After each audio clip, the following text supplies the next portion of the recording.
Hello, everybody, and welcome to episode 43 of Bank to the Future Live. I'm still here at the hotel because my house is being redone at the moment.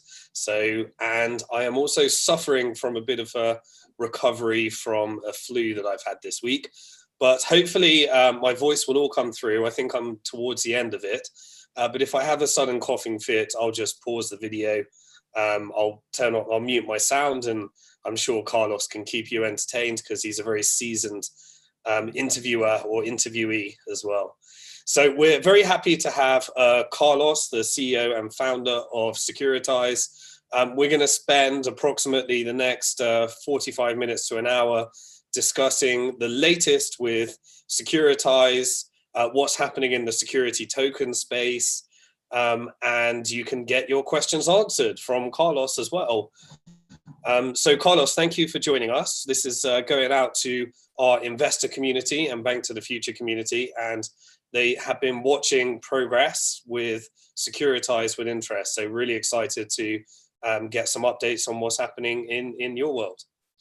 Well, thanks, Simon, and thanks, Bank to the Future, for giving me the opportunity to be here. And of course, thanks to the investors from Bank to the Future that participated in our Series A, and that I look forward to answer the questions. Awesome. Okay, so first thing is it would be great to give a bit of an overview on the state of the security token space. The recent announcements, I mean, you guys are constantly making new announcements, making new progress, and we're always following with interest. But more recently, I think you had secured your SEC registration as a transfer agent. Correct me if I'm wrong. And you also announced a mountain of institutional investors that must be very interested in the future of security tokens. So let's take it from the top. For those not too familiar with the security space in general, as the first securities business that focused in the crypto markets, we're really delighted to see the industry grow and see so many different players now wanting to be involved in this space. But it's very confusing for people to understand. So, we've got transfer agents, we've got custodians, we've got exchanges, we've got broker dealers, we've got all these different parties. Couple that with the goal of crypto was to take out all these middle people and intermediaries. Are we recreating the same system on a blockchain with lots and lots of people that all want lots and lots of fees? Or are we cutting them out? Who are all these people? Who are all these players? Who's needed for security tokens? Who's not needed? So that's a very good question. So I hope that we are not recreating Wall Street on the blockchain, because that would be a very sad thing. And our goal definitely is to be able to either eliminate or at least reduce the cost and the friction that intermediaries produce. Unfortunately, it's not a technological problem only, it's a regulatory problem. So just picking up on transfer agent, which is the registration we did with the SEC, we actually, from a regulatory perspective, for certain types of securities, the SEC requires that a transfer agent is involved.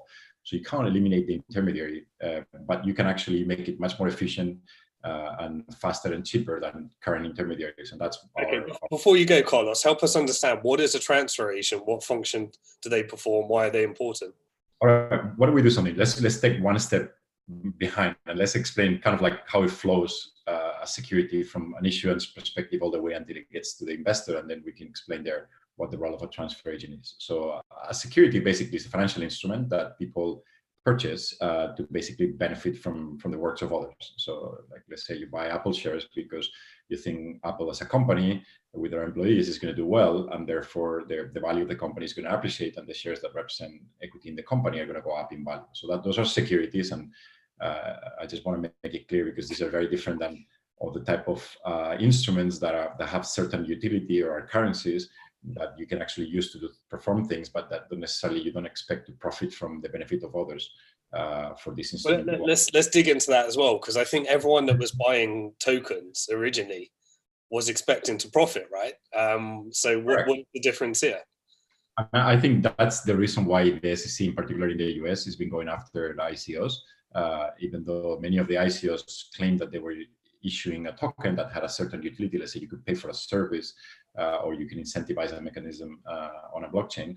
But the fact that they were sold for purely for an expectation of profit, and there was no utility at the point that they were being sold. That's why the US regulator has basically been saying these are securities, because at the point you're buying them, there's nothing for you to do with them, number one. And number two, you're buying them to speculate in the good sense of word, speculating, thinking that they're going to go up in value, and you're buying them as an investment that will profit from the work of others, and therefore those are securities. So and I think that's the main distinction. We started in the field issuing a token that represents the LP interest of a fund. That was Spice BC. That was my initial project before Securitize, and it becomes very clear that if the token represents the LP interest of the fund, LP meaning the limited partnership of the fund, therefore you're expecting that the fund managers are going to do good investments, and those good investments will produce value, and that value will get returned to the LP interest, and therefore what you're buying is clearly a security. So we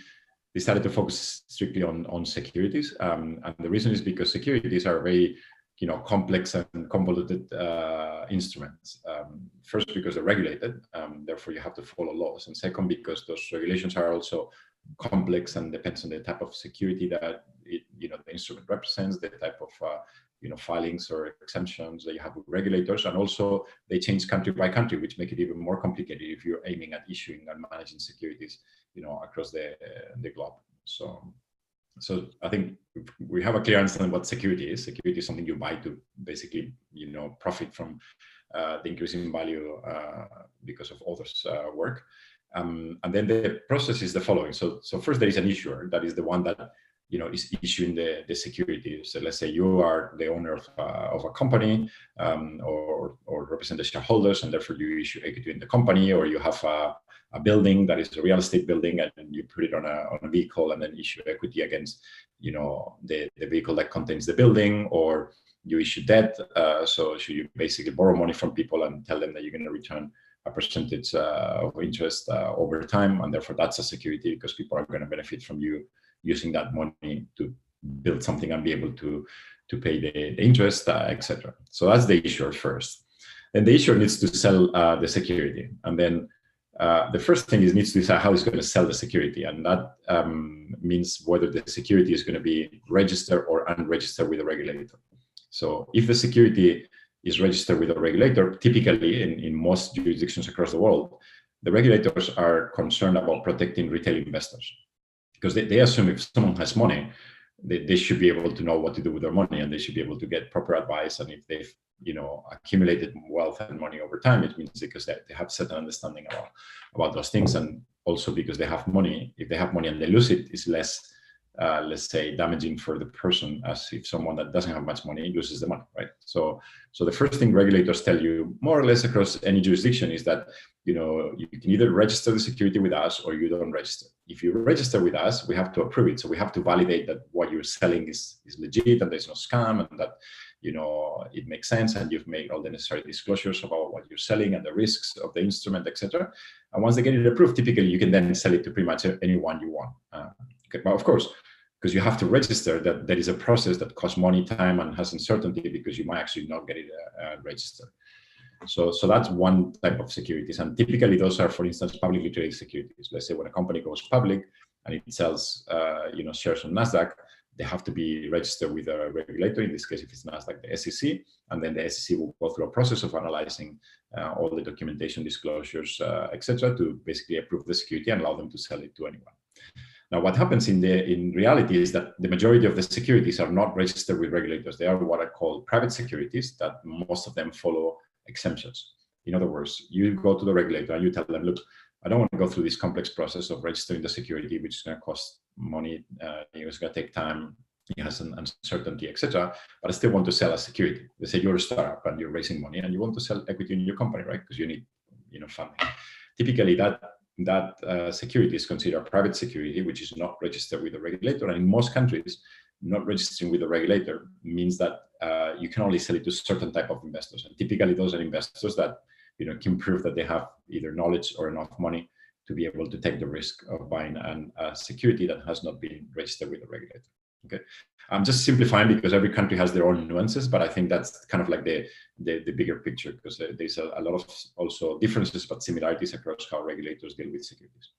So we've established the process. You go and sell security. Typically, this will be a private security. The private markets are much bigger than the public market, so most of the value is in private securities, especially since the dot-com times when it was very easy to go public, and then a lot of people lost a lot of money, and then the regulators, make it more restrictive to go public, and therefore most people sold securities privately. And the private market is huge, much. It's like trillions of dollars instead of hundreds of billions of dollars. So then, when you want to sell the security, you need to determine how you're going to sell it. And there's two ways. You can go directly to investors, and you can convince an investor, let's say a venture capital, to invest in your company, and you deal with them directly, and then they invest, and that's it. Or you can use a broker dealer, and a broker dealer typically is someone that will know who is looking for interesting investment options, and that will then purchase the security from you to sell it to someone else. And typically, the broker dealer is purely an intermediary. And then during this process, either you, if you're selling the security yourself, or your broker dealer, or a number of broker dealers that are acting on your behalf, they need to determine whether the person that is purchasing the security is actually legally allowed to purchase the security. So that's another piece of complexity that we have there. You can just sell to anyone. As we mentioned, if it's a private security unregistered with a regulator, then for instance, in the US, you can only sell to accredited investors, or there's certain countries that are sanctioned because the US doesn't deal with them, so you can't sell to people in those countries. Or if you're in Europe, there is a limit on the number of retail investors versus accredited or qualified investors, etc. So it's a bunch of rules. So someone, either yourself or using someone, or the broker dealer, needs to know. So let me give a quick summary, and then we'll continue because you're on a really good flow. Right. We started with the difference between a security and a not security. Many people were selling investments, and people were buying those with an expectation of profit. But because those had utility, there was an argument being made that those are not securities. But that has been challenged more recently, particularly in the United States. And so there's a school of thought that if you're selling these things, then if people are expecting profits, then you should be selling securities. Then you said that once you've got a security, you've got a couple of ways of selling it. Either you're going to go public, in which case you have to register with a regulator, go through a very lengthy process, be a certain type of company at a certain stage of your business. The regulator then signs off, and then you can sell it as a public security to anybody. If you choose not to register with a regulator, then you might just, in some countries, do a notification to a regulator, but then you can sell it privately. And in that case, you were selling it to a certain subset of investors, and you are only allowed to sell to a certain type of investor. You might either do that yourself and ensure that you are, working with a legal team or some kind of process to ensure you're getting the correct advice to know that those are the right types of investors that can invest. Or you could work with a broker dealer who's likely to be an intermediary that will charge a commission and take responsibility as they're registered with a regulator to ensure that those investors are only qualified. An example might be BnkToTheFuture, the platform. We're using technology. We're filtering through, making sure that only the right types of investors are investing in private equities. Because we're not taking those, because those companies are not registered, they're not public companies, it's not open to everybody, but the platform is open to qualifying investors. So I think we're at that stage now where you can determine broker or no broker. What comes next? So next, you have to pay for it, right? So you decide you're going to purchase the security, and then you have to pay for it, sign typically some sort of documentation that assigns the security to you, and then you receive the security. This is typically a process that is called in the financial services industry delivery versus payment. So there's a delivery of the security versus the payment you made for the security. Of course, let's say on a private placement for a startup, this is kind of like decoupled. People send the money, and then at some point in time, they will send you like a certificate, either in PDF or in some sort of digital form saying, okay, you own this security. In some other cases where the process is more complicated, then they will use what is called a clearinghouse, like for instance DTC here in the US or Euroclear in Europe. That basically people will have accounts with them, and they'll send to the clearinghouse the money and the security, and the clearinghouse is the one that will kind of do the swap and guarantee that the money has been sent to the issuer, and that the broker dealer or the investor, depending to whom you're sending the security, has received the security. Okay. And that again is another Which is actually a fascinating process for many people to understand anyway, because when you're managing a private company, many investors think, well, the share certificate is actually the thing that proves that I am the shareholder. But in many cases, it's just kind of like a receipt, because it's actually up to the company to manage a register of who all their shareholders are, and then in compliance with the company registry in their local jurisdiction. But in many cases, you don't really need to issue a share certificate, because a share certificate isn't actually the share. We're not talking about a bearer instrument here. We're not talking about a cryptocurrency. And I think this is probably where we start to hit the conversation with blockchains and as we move through this process, because that understanding of, I have transferred some money, a company has issued me some shares, but what actually is that share? How do I know that I have that share? Well, the company is just maintaining a record and they tell me. How do I know? That's right. And you're absolutely right. Securities in most countries, they're not bearer instruments. In some countries, they are still. So if you hold a piece of paper and I give it to you, just by transferring that piece of paper, you suddenly own that share. But that is kind of disappearing, obviously, because it's a very inefficient way. If you think about how Wall Street used to work, 30, 40, 50 years ago, they actually used to swap these paper certificates as a way to prove that they've actually sold the security. And they, in fact, had people with bicycles going around Wall Street, and Wall Street used to shut, I think it was on Wednesdays, for the entire day. So they could actually do the settlement, which means the transfer of the actual paper certificates.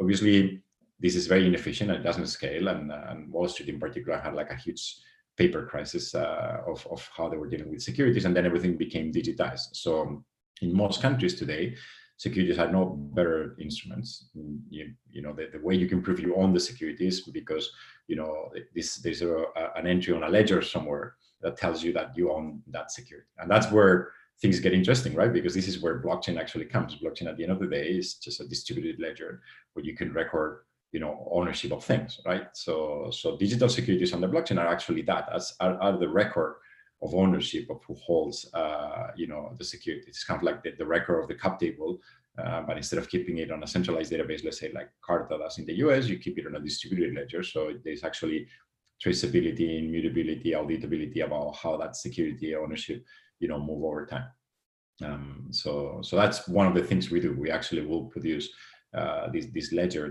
that contains the record of who are the owners of the securities. And by the way, going back to why we became a transfer agent, that's what a transfer agent actually does. So if one day the SEC comes to any of our customers and they're like, who holds your securities, or who had the securities at one particular point in time, we're the ones responsible to produce the record of ownership. Of course, we just do it with blockchain, right? But which is much more efficient for a number of reasons I will explain in a minute. But we are the regulated entity that can actually speak to the regulator about who holds the securities. In the UK, it's called a register, and like every country has, a different name for it. But this pretty much exists everywhere. Yeah. So really, this brings us to the transfer agent. So once you've got all of these different people that own shares in this security, if we're talking about a private equity, for example, then the company needs to maintain that register. Depending on the rules around their company registry, they need to file that to their company registry every year. But in any one year, especially as these securities are moving ownership, someone passes away, they're transferring to someone else, someone wants to hold them in joint name with their wife, someone wants to move them to their children as part of their portfolio or inheritance or something like that. Mm-hmm. And then what happens if the company actually goes bust? There's a controversy, or the intermediary. So then you have this almost like a backup register And the transfer agent's obligations is to ensure that they always have the most up-to-date and recent register, and that they're also following some of the other things that are important to regulators, like their anti-money laundering procedures and policies, and adhering to that. Is that the role of a transfer agent, or is there more to it?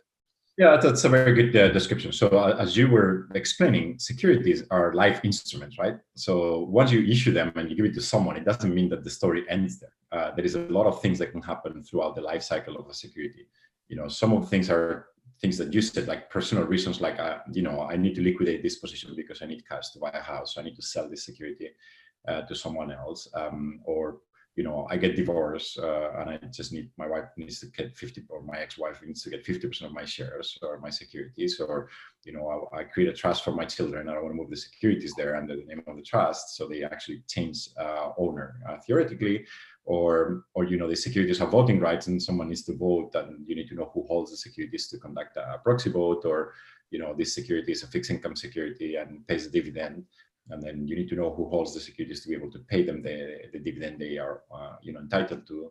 Or, for instance, a company goes bust, as you said, so you need to know on the bankruptcy proceedings what to do with the owners, if you need to return any money, or the company gets acquired and you need to know to whom you need to pay, etc. So all those life cycle management actions or corporate actions that happen throughout the life of a security, this is exactly what a transfer agent does. Okay, so today, for most people, they will require a transfer agent acting on those things.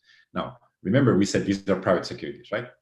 Which means they're not properly digitized. You might have like paperwork, paper trail about the rights of the security. You might have a centralized database as a digital ledger that says, Simon owns 10 shares, but and says that these shares are, Series A class shares. But what does that mean, and what does it mean in terms of the rights that you have, the transfer restrictions, etc. This typically is not recorded anywhere. And then if you want to sell them, you also need to then determine whether you actually have the owner, you are the owner of the securities, whether you have the right to sell them, and whether the person that is purchasing has the right to buy them. And again, that's another complication that depends on many factors. The type of the security you own, the restrictions they have, the jurisdiction of the person that is purchasing them, and things like that. So all that stuff, at the end of the day, are rules, right? These are just rules. So if you think about what a smart contract on the blockchain is, a smart contract is basically a set of rules that you can apply to determine an action on the token, which is the digital security that represents the ownership of the security. So the whole concept of digital securities is precisely that. Let's take all these regulatory rules and all these legal, documentation and rights and etc. And let's just record them on a smart contract, or many smart contracts, because it's ends up being a very complex infrastructure. And then let's apply them to the token. So when someone wants to transfer the token or do something with the token, all these rules will come into effect and will determine whether that actually can happen or not. And this is super efficient, because typically, if you want to transfer private securities, you have to engage with a law firm or with a transfer agent. They'll have to go and they have to review, paper documentation, and then determine whether that can happen. They have to, get documentation from the other investor, and they have to do a lot of things manually. And this is highly digitized for public securities, because they have very little restrictions in terms of trading, even though there's some problems that I'll mention in a minute. But for private securities, typically this is very poorly digitized, and it just happens that blockchain and tokens and smart contracts are particularly very good way of actually digitizing that kind of processes. Yeah. So let's take the process a little bit further. So actually, firstly, just before we do that, so Securitize as a company, you're involved in the process of actually issuing those securities as blockchain-based securities and consulting. Are you a broker, or are you helping with the issuance and they need another broker, or which particular parts of this puzzle is Securitize helping in? Yeah, we're not a broker dealer. The broker dealer basically acts most of the time is the person that looks for money, right? So he helps people to get money when they want to sell a security, and has the connection both with issuers and with investors. There's some companies in our space that decided to be broker dealers. We decided not to be a broker dealer, and the reason is the following. a broker dealer, and you guys actually have a broker dealer or work with a broker dealer, typically is very specialized on one type of investment opportunities and what type of investors that are interested in those investment opportunities. So BnkToTheFuture is probably the best platform in the world if you want to sell a blockchain or crypto project to people, investors that are qualified, that are interested in blockchain and crypto projects, right? So, but suppose I want to put a real estate asset on BnkToTheFuture, I'm probably not going to get much interest from your investors, right? Because that's not what you do well, right? So then I need to find another broker dealer that deals with real estate. Or suppose I want to do, a fixed income product, let's say a bond that gives a, 7% dividend. That's also not something interesting for crypto investors, that their expectation in terms of risk return is very different, right? But there's a lot of other, like, let's say, family offices that just have enough money and they're just looking for a steady, more safer type of investments, knowing that obviously the upside is much lower. And then there is also, regions and jurisdictions, right? So there's broker dealers that are very good at the US, and they have a lot of people in the US that work with it. Some of the ones are in Japan, some of the ones are in other countries, in Europe, etc. So try to be a good broker dealer in a broad sense is very difficult. So either as Securitize, we specialize in a very narrow part of the market, and let's say we only do crypto and blockchain companies and try to become the BnkToTheFuture of that, or if we want to just basically deal with any type of securities and help people digitize and manage their securities on the blockchain, that's going to give us a very broad set of customers, and every one of them is going to require a different type of broker dealer, and therefore us becoming a broker dealer just doesn't add any value. That's number one observation that we made. The second is that a broker dealer is a very, typically a people-intensive process, right? I mean, you can digitize just like you guys have done, and you can have crowdfunding sites, let's say like Seed Invest in the US, that have to some extent are pretty much automated and digitized. But for the most part, if you want to have a broad range of assets that you deal with and jurisdictions, it ends up being, a people's product, right? You have to have people that have the personal relationship, they can make phone calls and go and present and sell the investment opportunity, etc. So that's not what we felt will add value to us and to our shareholders as a technology company. So we decided not to be a broker dealer and just basically partner and work with other broker dealers on the different opportunities that our customers have, depending on the type of customer and asset that we deal with. Now, the other thing I want to mention is that some of our customers actually are not looking to raise money. So they already have the money and they already have the investors, so they know how to fund the investors themselves. And what they're looking is at streamlining the process of issuing and managing those securities and the life cycle of the security. And therefore, in those cases, actually being a broker dealer is completely irrelevant because that's not what they're looking for. They're looking for what happened with the security once it has been issued and you need to manage it. So. All right. Well, I think that's really clear. So, taking a case study, Securitize, we're working with the lottery.com that we're creating a security token. They wanted to do a revenue share for a new product line. They were helping lottery.com construct the security token. And then they reached out to their network of broker dealers. BnkToTheFuture was one of those companies. We put together an offering. We syndicated some of the deal, more institutional investors invested. There might have been other brokers that were involved in putting together certain parts of that. Then, once we've brokered the deal, we've now got, Securitize are now creating the technology and working with the team as a technology provider in order to make sure that they can manage and update in legal ownership and transfer. What else happened in that case study that I might have missed? So there's one piece that we've missed on this, the entire life cycle of the security, which is the liquidity part and the lottery.com security. Yeah. So a lot of people actually are looking at these private securities typically have very low liquidity, right?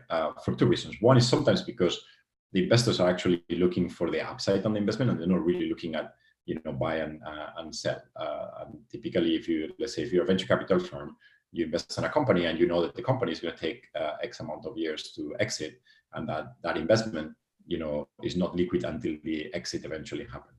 Now, it used to be the case that people go public, as we discussed at the beginning. 20 years ago, the companies will go public at a certain stage of their life. And if you look at companies like Amazon or Google or Microsoft, those companies went public when they were $1 billion or $3 billion or $10 billion, like relatively still small companies. Today, what happens is that companies take very, very, very long time to go public. If you look at Uber or Airbnb, which hasn't gone public yet, is apparently going public next year, things like that. Those companies are very mature. Their market cap is 50 billion, 100 billion, or something like that. By the time there is any liquidity that you can provide to the majority of the investors, it takes very, very long time. And then most of the upside of who can actually participate on that company is lost, because it just went only to the private investors that participate in the private security, and not to the most of the investors that can go buy the opportunity. So because security tokens, as we've discussed, they kind of code into the token itself all the compliance rules and the restrictions and regulations about how you can actually trade and move the token from one investor to another investor. This actually helps facilitate liquidity.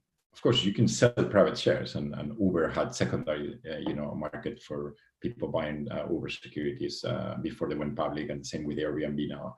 You can go to platforms like SharesPost or Forge, and you can do those things. But typically, that's a very manual, inefficient process, because you have to go and contact a broker dealer, and then there's no price discovery because this is not trading anywhere, so you cannot see actually what all the transactions have happened. The whole compliance process is done manually, because they have to go and review what type of securities you were holding, and what were the transfer restrictions, whether it's rights of refusals, and etc. So basically, security tokens can actually automate this part for the most part, making secondary market trading a much more efficient thing for private securities. And that's what companies like, let's say, Open Finance, they do. So Open Finance, you can go there, you can log in, and then you click on one of the securities there, let's say Lottery.com or SpiceBC or BCAP from Blockchain Capital, and then you can see these are the people that are putting bids, and these are the people that are putting asks, and this is kind of like the spread, and this is the price, and this is the price that the last transactions were done. And then you can just click there and purchase the security, almost like if you were, let's say, on E-Trade or eToro, or one of the more automated security trade facilities for public securities. Now, what's our role there? So our role is basically provide the compliance layer and if you want, transfer agent services for the exchange. So in the case of Open Finance, they've listed 5 tokens that have been issued by Securitize. So when you go to Open Finance and you want to trade, let's say Lottery.com, then the software, the underlying software that determines whether that trade is possible or not, is our smart contract infrastructure on the blockchain. Okay, so that's the compliance trade, and then Open Finance will actually approve the trade once we've given the okay from a regulatory perspective. Obviously, this all happens with software and automation. It's not that it's a person there doing it. Then we are actually, once the security has moved from one investor to another investor, we reconstruct the cap table of who owns the securities in real time. So if you're Lottery, in real time, all the time, through the Securitize platform on top of the blockchain, who holds your securities. So in the case of Lottery, which, as you mentioned, is a revenue share, you have to actually pay revenue periodically, right? A portion of money to the token holders. So unless they know who they are, and they're sure that they're all legally legal holders of the security, there's no way for them to actually do that. And if they want to have liquidity, and through Open Finance, someone has to actually provide the compliance there and reconstruct the cap table back to Lottery. And on top of that, imagine if it's not trading only on Open Finance, but it trades on BnkToTheFuture in the future, when you guys can trade securities, or it trades in like multiple exchanges, that even makes it more complicated, because you need to have kind of like a centerpiece of infrastructure that provides this compliance across multiple exchanges and reconstructs the cap table back to the issuer. So the issuer knows all the time who holds the securities. Yeah. Okay. So that touches upon so many different elements. Let's try and deconstruct those a bit more as well. So taking that Lottery.com example, so they use the Securitize protocol in order to have a process for doing this. At the end of the day, they're a business.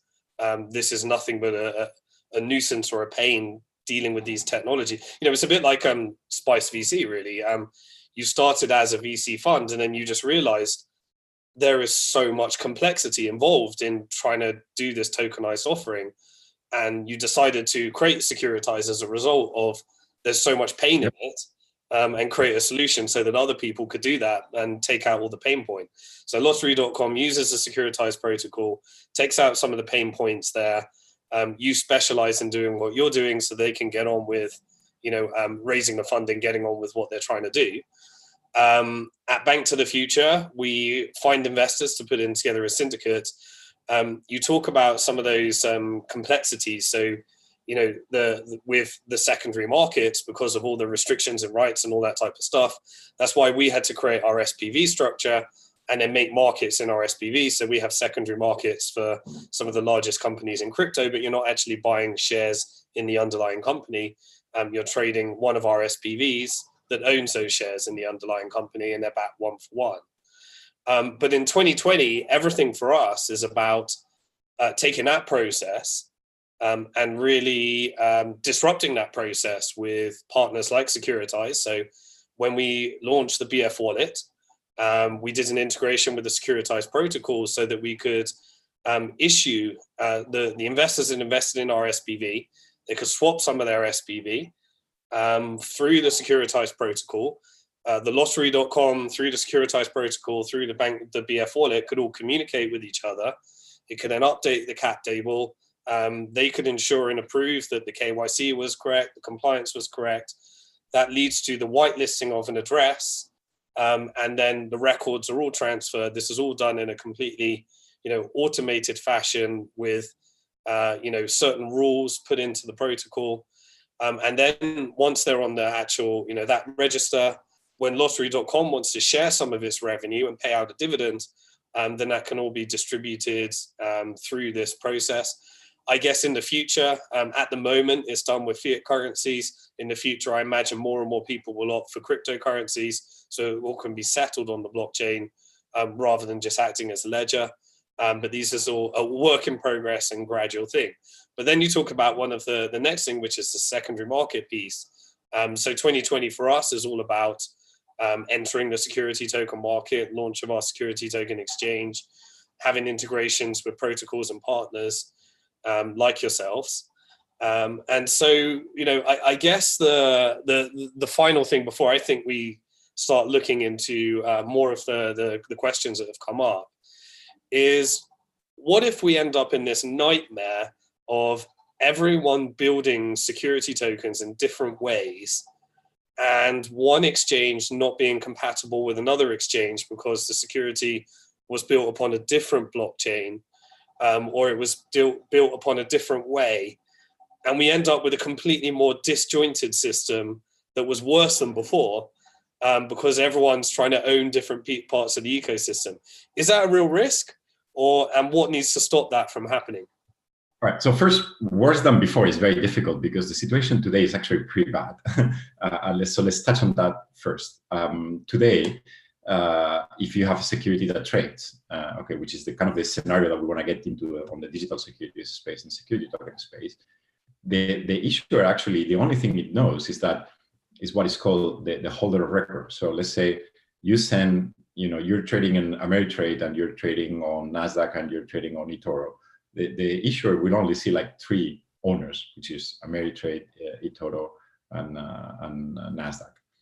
So they have no idea about who actually holds the securities at all, and they have no traceability about how those trades have happened and whether those trades are legal or illegal or not, or who are the actual beneficial owners of the security that really are the ones that are purchasing the security behind the scenes of the broker. This is what is called the street name, and that's a thing that creates a lot of friction and intermediaries to try to fix that problem, because people actually don't know who holds the security. So today you are in a situation already where you have different ledgers that keep different track of different securities depending on what they're trading.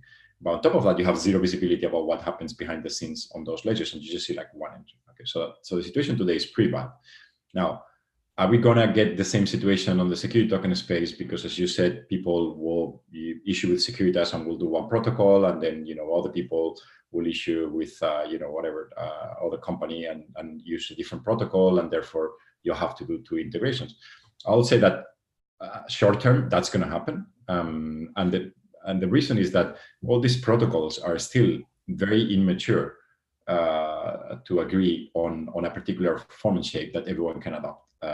When a couple of years ago, a year and a half ago, they were literally we were tracking. There were like 20 different proposals for security token standards. And it's pretty pathetic because first, there were less tokens actually being issued than proposals for standards. Number one. Number two, these companies that were proposing the standards, and by the way, we never actually, were so pretentious to actually propose our thing as a standard. They actually have never actually issued a security at all. And they were proposing a standard already of something they've actually never done. So our attitude was, okay, fine. Of course, long term, these things need to be standardized and need to converge and need to be interoperable across the different actors. But short term, trying to impose your standard just because you think that's going to be a competitive advantage for your company and call it a standard, even though you haven't actually issued any security, is a waste of time, because that and a standard also creates a lot of rigidity.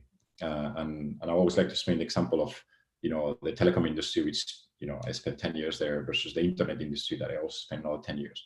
On the telecom industry, the companies have to agree on the standards because primarily it's hardware based, right? You have a phone and the phone connects to an antenna and the antenna connects to a fiber optic link. And then there's a server and things like that. And if everyone upgrades to, let's say, the 5G infrastructure, all these things need to talk to each other, otherwise nothing is going to work, right? And modifying those things is pretty complicated because a lot of these things are hardware-based, they're not software-based. So therefore, people agree on standards, and there's things like spectrum that has to be fixed and used in a particular way, and things like that. So these are not things that are simple to change or modify or adapt. So they need to, agree on a standard. On the other hand, when you work with software products, and what we do with the blockchain is software, at the end of the day, having a standard actually is not that required in the sense that you can actually quickly change things. And if you need to modify the standard, you go and change it, and then whoever you're working with has to change it on their end, and that's it. And then things work again magically, and it's not that painful to be upgrading thing. And of course, when you have a standard, let's say like 5G, if you want to modify it, it takes years, right? So from 4G to 5G, we went through years of modifying, of upgrading, of course, because technology was being developed, but also because people had to agree on the new standard. And this kind of rigidity kills industries. And I'll give you an example of what was killed by this rigidity. I was working on the telco industry, as I mentioned, and then the telcos had the messaging system called SMS, which still some people use. That was the predominant messaging system, right? And then obviously, people like WhatsApp came up and started improving on the messaging experience, right? They did groups, you could share pictures easily and do a bunch of stuff. And then the telcos obviously reacted to that and said, okay, we have to upgrade SMS because otherwise people are going to miss on these features. So what they did is they created a new standard for SMS called RCS, okay, Rich Communication System. And RCS had kind of like most of the features of that you have on messaging apps like, let's say, WhatsApp or Telegram, etc. Now, the problem is that was a telco standard. That means all the telco industry need to agree on that, because all the phones will actually have pre-embedded software, and all the servers on the network will have to have the same software, etc. So guess what happened? Even though the telcos were saying, oh, WhatsApp is never going to work because it's not interoperable, what happens is that WhatsApp was able to innovate and improve the experience at a much faster pace. And every time they were upgrading their messaging protocol, people were just upgrading the app, and it was software, and it works, and that's it, and you move on. While RCS actually never took off. No one is using it today, and the telcos lost the SMS revenue pool because people moved to other messaging options. So I think that on security token space, we are at such an early stage and an infancy in the space that trying to push in standard today is not a very good idea, because it's going to provide a rigidity that is not going to enable innovation in the space. I was talking to someone the other day from a competing platform that is going to use one of the so-called standards, which, by the way, the other problem with the standards is who decides what the standard is, right? So there's no standardization bodies like you have the W3C on the web, or you have the GSMA on telco. That's another point of debate. And then he was saying, oh, I'm going to use this standard. I told him, like, do you understand that standard is, for instance, doesn't cover this particular use case for compliance? How are you going to deal with that? And he said, oh, I'll go and modify it. He said, okay, if you modify it, that's not the standard anymore. You're going to break it. So whatever integration with the standard you have will not be standardized anymore. So what's the point of actually restricting yourself to do that? So. Okay, at this stage, I'm going to pull Famida in to take some audience questions. And just while we're waiting for her to join us and pull out some questions, it must be. I'm just trying to imagine this new breed of investor that came in 2017. They never invested in a stock, never invested in a bond, never invested in a fund. They found the crypto markets. They started investing in all these ICOs.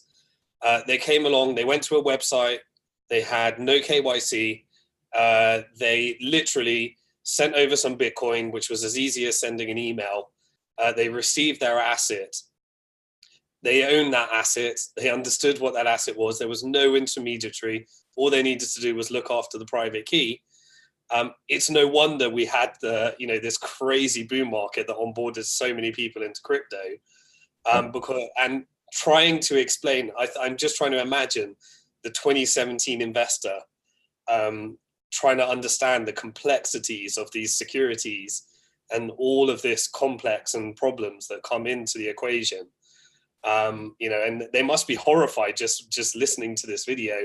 And it's our job as when we're building this as an industry, to really get to the point where we can get back to a user experience that really, makes things easy for people to engage and invest. And it's our job as an industry to take all these complexities, put it in the background, and just make this easy, which I think is what happened with apps like Robinhood and various other companies. But it took years to get there. So it's just fascinating. So let's see if we've got any questions from the audience. Famida, have you got any questions that come up? Yeah, actually. I actually have a few for Carlos. So I'm just going to grab one now. Okay, so how many, actually, let's just start with this question. I think both of you can answer this.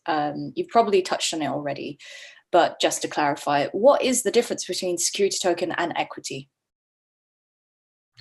Well, so equity is a form of security, right? And then, a security tokens is basically a digital representation of a security on the blockchain using the concept of token and smart contract. So a security token can represent equity in a digital form, but it can also represent other types of securities like debt or revenue share or things like that. So I think a security token is like a broader concept of digital securities on the blockchain, and equity is just one of the multiple type of securities you can digitize on the blockchain. Yeah, I don't need to add to that. Great, thank you. So the next question is for Carlos. How many companies are lined up to be tokenized in 2020 by Securitize, specifically in the US? Is the equity or interest fully tokenized, or is it a silver? Is it a silver of the equity that is tokenized? Let me start with the second part of the question. So most of our customers today, they're kind of like tokenizing a portion of their business. Let's say they issue a new type of security, which is typically a new type of equity or instrument, etc. And that is the one that gets tokenized, as opposed to, let's say, tokenizing the entire company and the entire cap table. And the reason is because, as we just discussed about protocols and standards and things like that, today security tokens protocols are still more immature and simple, and they don't have good ways to deal with multiple class of shares within the same or class of equities within the same business. We have actually recently implemented that to be able to tokenize entire cap tables, which typically a cap table, you will have common stocks, Series A preferred, Series B preferred, and like have different kinds of stock options and things like that. And that requires much more complex infrastructure, which we haven't seen anyone in the industry doing it. Certainly none of the so-called standards actually cover that. And we are, have already released options for doing that. But customers today are actually looking at something much more simpler, which is let's tokenize a portion and then offer that to people to sell it. And that's it. Now, to answer the first question about how many customers we have lined up. So we have kind of like two things. One is customers we've already signed with that are going to come live during 2020, and we have more than 50 already signed that have not the majority of them have actually not issued securities yet. But if you look at the pipeline of the customers that we have for 2020, we have hundreds. literally.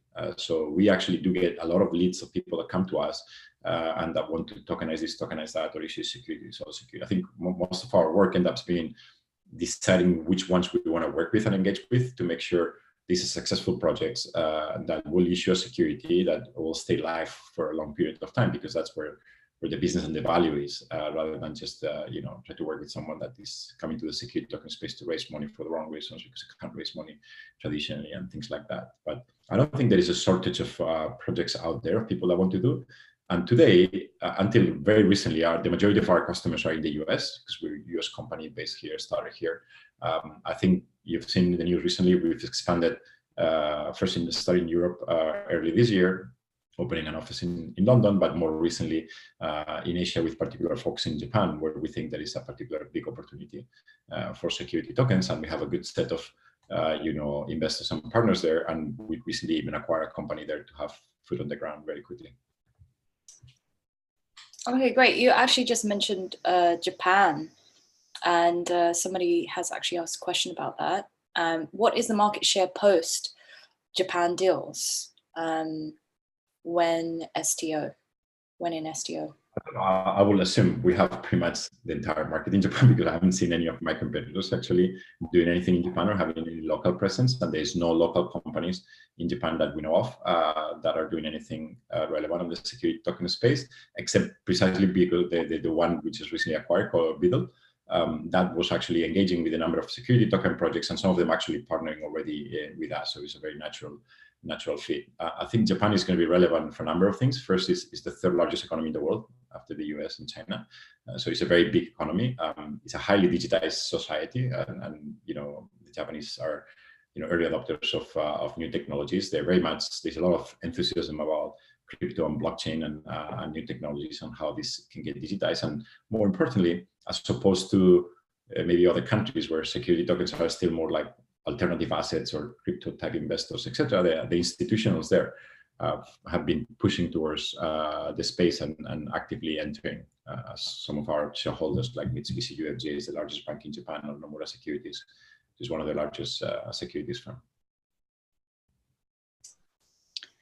Okay, thank you for that. The next question I have here is, what was Securitize's valuation in the recent funding round?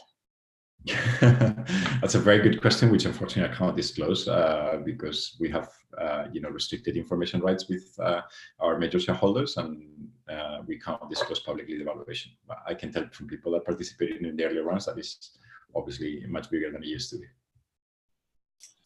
Okay, cool. Just one more question that's directly for Carlos. At this point, do you see any real benefits of using a blockchain such as Tezos over Ethereum for security token contracts? Do you believe there will eventually be a single chain standard? That's a very good question as well. Simon, we started to talk about this, and we only talk about the security token standard piece. So security tokens are what I call a second layer. These are basically smart contract infrastructure that sits on top of a particularly blockchain. Today, I may say most of the players are actually working on Ethereum. We don't know what's going to happen and what blockchain will become the standard for security tokens, but certainly see that there's issues that we have with Ethereum. As a heavy user of Ethereum, we suffer performance issues. We suffer the cost variability, which people are not aware of, but the fact that the gas cost goes up and down over time for no reason or no apparent reason. This actually creates a problem when you run a complex smart contract infrastructure, because suddenly, moving a security from an investor to another investor on the blockchain goes from costing 10 cents to cost $1. And that's obviously, for people that are looking to issue large volumes, it's not acceptable not to have any predictability in terms of the cost and the performance. We have been working with other blockchains like Tezos because we think that they have potential to become replacements for Ethereum. I think they've already improved in certain areas. Probably the area where they actually lag behind, if you want, is ecosystem, because Ethereum obviously has the ecosystem in terms of exchanges, wallets, and people, but they have a lot of potential, and therefore I think that our obligation is to try to to work with those blockchains as well. Tezos, in fact, is a shareholder of Securitize as well, to try to help them develop the infrastructure, because if that happens, eventually, they have all their advantages versus Ethereum that will make it a very good platform for security tokens. So yes, we work with Tezos. We actually already have signed customers that want to issue on Tezos, and we're hoping to be the first company that actually issues a security token on Tezos very soon. Can I extend that question to Bitcoin Liquid? Have you seen anything there? Yes, we've been looking at that as well. I've seen you on Twitter talking about that. I think it's interesting. What we have done basically is we've looked at the number of options of where we could actually issue security tokens, and then our platform is kind of like blockchain agnostic, if you want. We talk to the blockchain through an API, so we can actually port the blockchain piece of infrastructure to another blockchain, and then the entire platform will work well. And that's a huge advantage because it allows us to quickly support a new blockchain. And then in terms of deciding which ones we go first, we've been pretty much customer driven. So if we get customers coming to us saying, okay, we like Tezos, or in the case of Tezos, we started working with Tezos Foundation to say, well, let's go and find customers together. Once we actually get the customers, we're starting the work. Just give you an example, Algorand, another blockchain that we really like. Recently we also got investment from Algo Capital, which is their ecosystem fund, and we went and found a customer jointly called World-Chess, which is in a very interesting hybrid IPO. It's going to do a security token and then get listed on the London Stock Exchange. And then we're now developing all the infrastructure to issue security tokens on Algorand for World-Chess. So I think for Liquid Card will follow a similar process. So. Okay, so if we can come up with a really good deal and bring it to you, then you might consider Liquid. We will definitely do it. I think that it's not clear to me. I think the problem with the standards is a problem that is let's say less critical than the problem of what underlying blockchain you use. Because if you use a different blockchain, this is much more difficult to actually provide interoperability and things like that. So therefore, we don't know which one is going to succeed and which one is going to be the dominant one. And I think that all the ones that are interesting and that have the right infrastructure for us to be able to operate, we will definitely want to support them. Yeah, Simon, you mentioned Liquid there, and somebody's actually commented saying, I'm looking forward to the day BnkToTheFuture will move their tokens and contracts over to Bitcoin Liquid sidechain. It's one of our pet projects at the moment. And in 2020, I think we will see more announcements there. We really want to see Liquid succeed, and we really like what's going on there. We've looked at RSK as well, just not to mention only Liquid. That's another Bitcoin sidechain. The fact that those chains are secured by the Bitcoin blockchain is a very interesting feature. But they also need to have the right, let's say, smart contract infrastructure on the sidechain itself for us to be able to properly do security tokens. So. Okay, so I'm going to make it our mission to try and bring you a decent client and connect you with Blockstream, who you're probably already in touch with. Yeah, I've already talked to them. They're very good people, and we definitely would like to get something done. All right, Simon, we've hit 4 o'clock. Well, 1 hour. Did you want to do portfolio updates? I think we'll end it there. We'll let Carlos go anyway, and I'm just going to give a quick update on some of the portfolio companies. Carlos, we probably could have gone for an awful long time. We're really, we've always been amazed by the progress that Securitize has made for our industry. We continue to be amazed. We're always cheering on the side, and we're really happy to have you pushing the industry forward. So keep doing what you guys are doing. We'll have you back again in the future, and we look forward to putting together more deals with you in 2020. Good. Let's get back here when we have the security token on the Liquid network issue. Awesome. Okay, so I'm going to go to portfolio news. Right. Feel free to hang up, Carlos, and get back to your day. So I'm just going to move over quickly to a screen share. I won't take too long on this. Let me turn my camera off. No, that didn't work. And let me share my screen. Okay, can you see my screen, Famida? Yep, that's all looking fine. Okay, awesome. So we've had an update from Bitfinex. Bitcoin Lightning Network payments have made it to the Bitfinex exchange, an industry first. We look forward to seeing the progress that Lightning can make now that Bitfinex has integrated those with their exchange in order to support the growth of faster, cheaper payments on layer 2 scaling solutions like Lightning. What else do we had? Coinbase, there was apparently, so Coinbase, there was a rumor that they had done $150 million acquisition of an OTC brokerage firm. They denied that. We don't have any insider information. We just got what's publicly available. So the rumors came out, Coinbase denied it, and we'll see whether there is anything to that. But Coinbase is continuing to go from strength to strength as the most valued, highest valuation company in our industry today.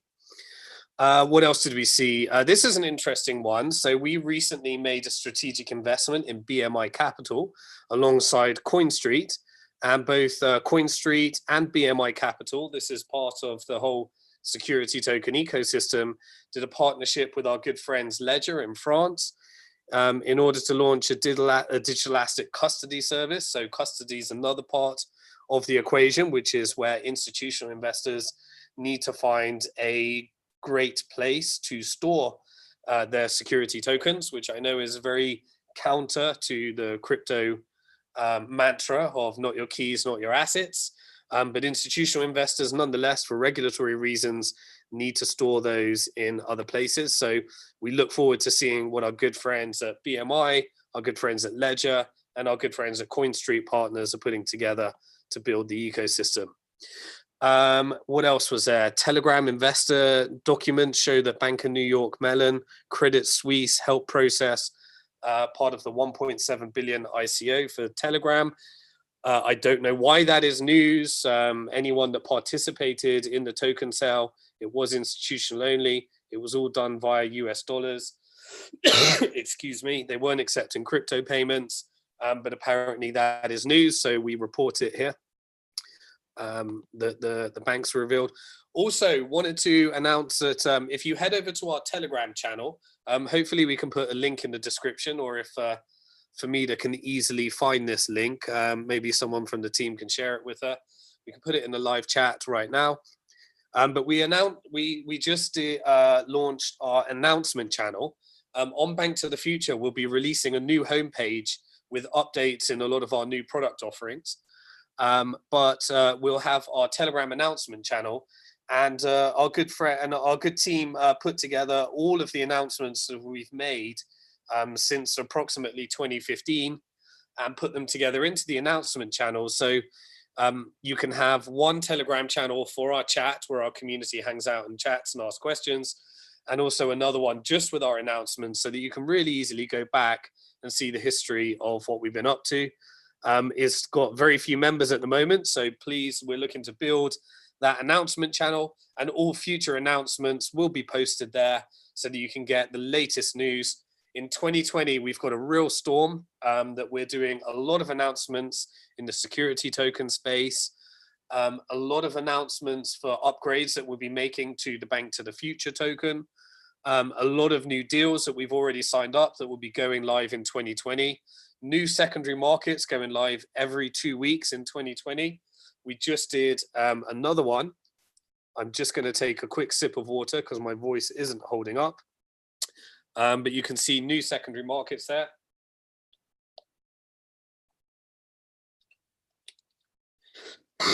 Excuse me. Yeah, we launched the Shapeshift secondary market. So we'll be announcing that to existing Shapeshift SPV investors.